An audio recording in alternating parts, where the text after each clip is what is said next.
What's going on, guys? Snoo here. Welcome to a guide video update for your favorite bow build and the truest bow build in PoE 1. I'm talking Elemental Hit of the Spectrum Warden. A highly requested video. Many of you have been asking if the upcoming patch 3.27 is suitable to league start with this build, the TLDR. For the entire videos, yes, it is more than suitable. There appears to be no major changes to this build, not even any really minor changes outside of the global spell suppress nerf, which means instead of taking 50% less spell damage when you suppress, you'll be taking 40% less. So you will be taking a bit more damage there. The Warden technically received a buff, but only for ascendancy points that don't really factor in to this build. So we're going to be spending the rest of the time in this video just kind of highlighting some of the special things about the build, some points of confusion that have taken place, and we'll look at the path of building again. I did revamp especially the leveling part for it to be even more streamlined than it already was,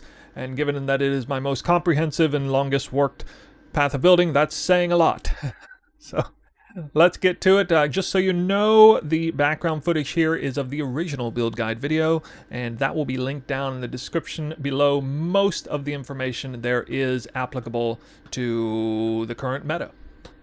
A quick reminder about what makes the Warden Ascendancy so special with Elemental Hit of the Spectrum in particular. For bows, that skill gem is the strongest skill gem in the game at League Start, especially when your gear is not very good. It has a whole bunch of flat damage baked into it. It also deals % more elemental damage per elemental ailment on the enemy. It is pretty difficult to get most of the elemental ailments on enemies with any given class, but the Warden specializes in this. Her Ascendancy package is truly incredible, offers so much extra damage done in terms of both consistent and burst, especially if you're able to attack quickly, which of course as a glass cannon bow build you are. Enables you to truly embrace the glass cannon playstyle thanks to Oath of Winter in particular, which not only gives you a reliable source of freeze, but in effect nullifies any danger that's going on in maps outside of, you know, a few cases like Delirium after ground death effects and, you know, specific tier 17 ground modifiers can be a little bit rough if they're layered on top of each other. At any rate, here's a little bit of footage about what it looks like to run in tier 17s. This was me farming the fortress boss on day 3, I believe, and this is about the damage and gear that I had going on, which was basically the crit variant of the build. You can see that the boss dies rather quickly there, and also, most notably, the boss is only moving at 50% action speed, which you wouldn't believe what that does for gameplay in terms of avoiding mechanics, allowing you to stand still and shoot, which effectively gives you more damage on top of more damage. In the event that you watch the original build guide video, which I highly recommend, you're going to see 3 items that no longer exist in the guide. So let's talk about them now real quick. One of them is Kintsugi, which in my opinion is a great item, especially when paired with Wind Dancer. However, it is a little bit harder to access than I expected at League Start, and I was already on the fence at the time with another body armor called Daroso's Defiance. And this body armor is basically as good, if not better, when you're prioritizing mapping anyway, because you get a bunch of endurance charges and you get an increased onslaught effect, which we already have onslaught on kill. And so I recommend this body armor. It's way cheaper, more accessible, and better for mapping anyway. Another case of an item that is a lot less accessible than I expected back in 3.25, the Halcyon Amulet. Very good for the build, actually kind of overkill for Oath of Winter. I thought when I theory crafted it would require a little bit of extra help and synergies to get all that freeze action involved, but it was totally was not necessary. And, you know, the silver lining is that it's not really a good amulet to pursue because it's simply too expensive at League Start.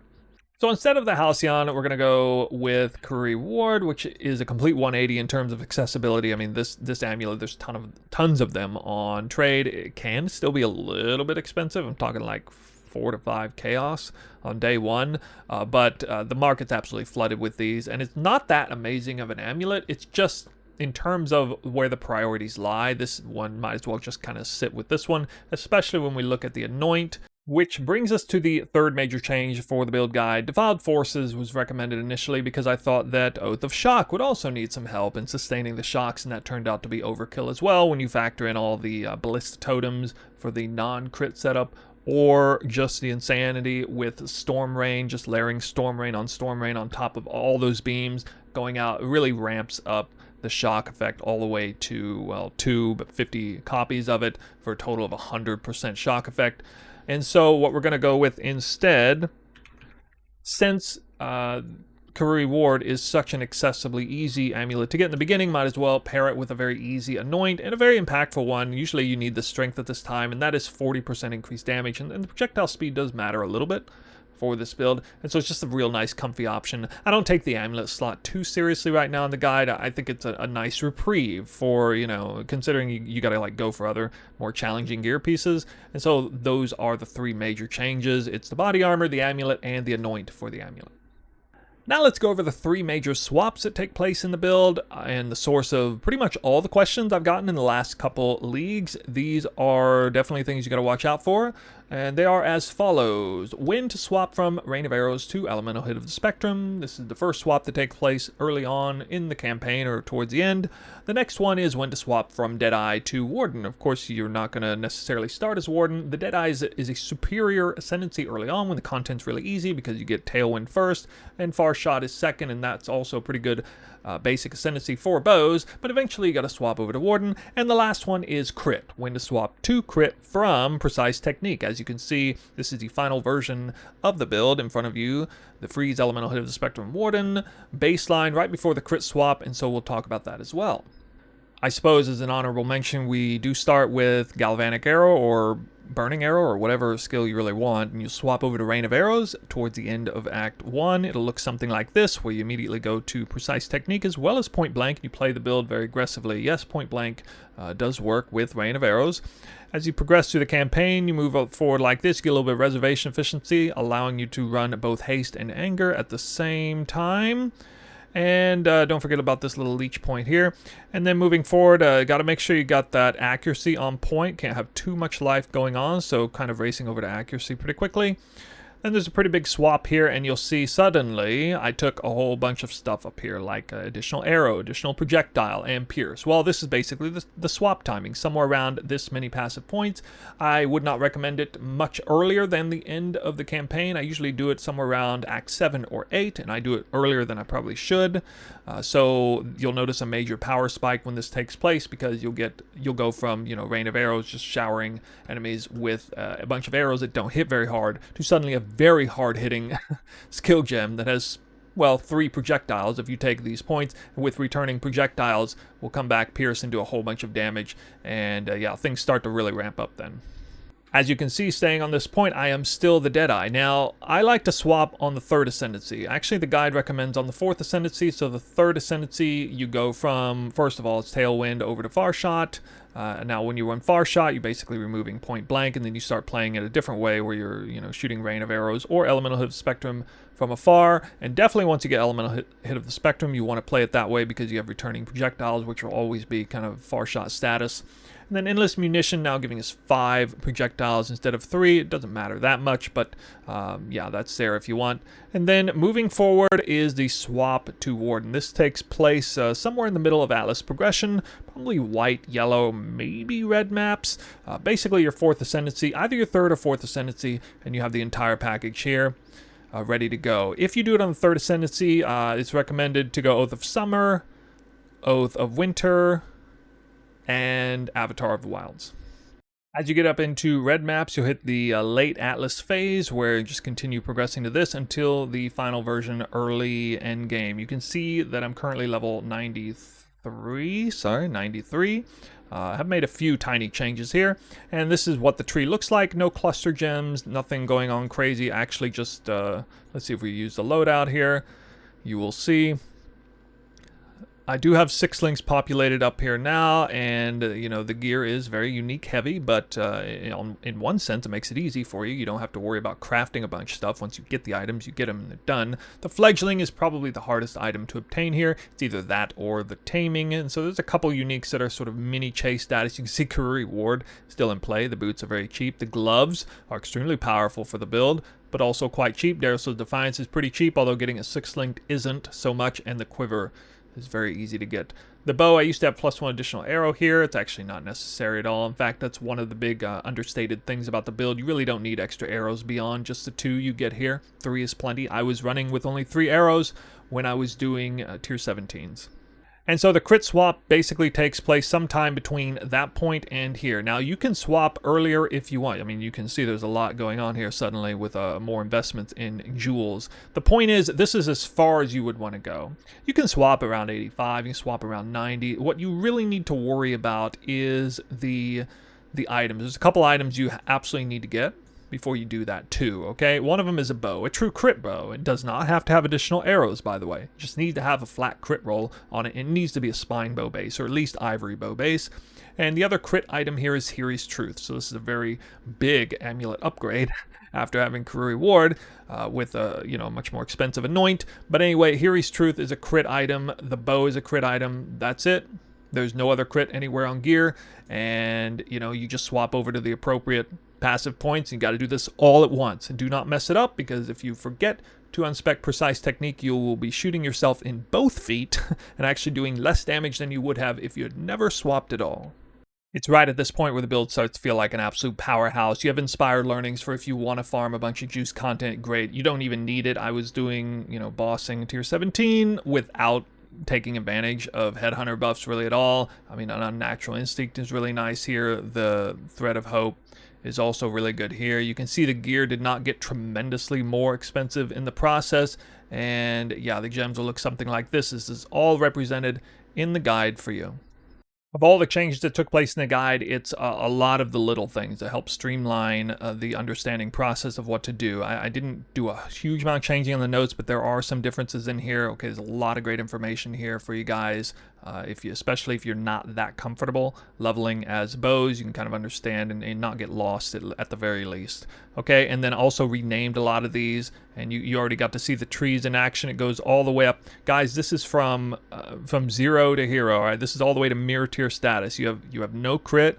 You have crit with double inspired learning. You got a headhunter swap. You got a Nimbus ring swap with tailwind boots, and then you got the full-blown mirror tier cold convert tornado shot swap that I've done now twice, 2 leagues in a row. And so it's highly refined, very specialized, but extremely good and very much replicable. The only thing that might be hard to get is this specific brutal restraint, which the seeds are there, and you may not be able to get those seeds exactly, but other than that, it can be done.